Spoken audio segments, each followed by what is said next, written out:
Tonight, Baltimore lights up its Washington Monument, but before they do, we wanted to take a look back at the evolution of Santa. Lynette Charles is downtown with more. Got an interview with a real special guy. Lynette? Hey, how you doing, Kelly? Good, how are you? Here. I'm doing fine. And you know what? I have a fabulous guest that I'm going to introduce to you in just a second. But before I do, check out what's going on behind me. Look at all this beautification here at the museum. And we are going to talk to Santa in just a second. But you know what? The monument is definitely home to lots of books and documents. And also it's home to historical Santa. Let's take a look at Santa right now. Thank you for being here. And we have lots that we want to ask you. So first of all, you're holding some things in your hand. What do you have in your hand right now? I have a number of things. First, this is my whistle that I call the reindeer with. I only do it twice. When the third time, they would bust through the windows here and pick me up and scoot me out, so we won't do that today. I also have my book of Naughty and Nice. Ho, ho, ho, ho, ho. And I have the key also to get into the homes where people do not have chimneys. So we're able to get to everybody. Okay, so tell us about the evolution of Santa. Well, he's a gift giver, and he goes way back to the ancient times. We have the Norse gods of Odin, and then we move on and on and on to the various people. And then we have St. Nicholas, who was probably one of the more famous people who was a gift giver.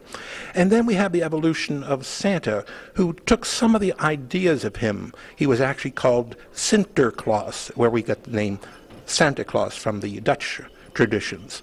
But he represents more of an Americanized idea of a gift giver rather than a religious and pious symbol of those kind of things like that. Okay, so when the kids come in and they see you, do they want you to tell them stories? Do you tell them stories, historical stories, or? We tell them both.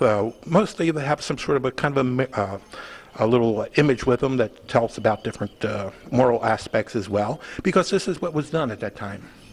So even the toys and the stories and everything else always had messages for them. And so it was very important to do that. Okay, and so if am I too big or too old now to sit on your lap? Would I be able to put my request in for you? You're never too old to believe. That's one of the main mottos on here. And they say, you know, if you don't believe in Santa, then you get underwear.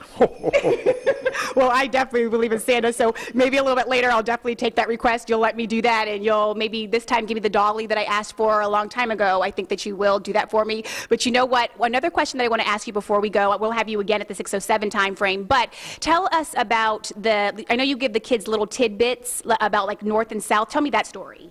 Well, the North, actually, the development of a contemporary Santa, like the image I represent now, was developed by Thomas Nast. And Abraham Lincoln asked him to develop this image to sort of give morale to the North. And there's an excellent image, you might see it a little later, that actually shows the Civil War Santa with a little toy of one of the other people. But he brought those kind of things to him. In fact, the people in the South were very disappointed, and because of the blockade, he couldn't reach them. Okay, yes, we're definitely going to take a look at that a little bit later, but I'm going to go ahead and send it back to you, Kelly. And you know what?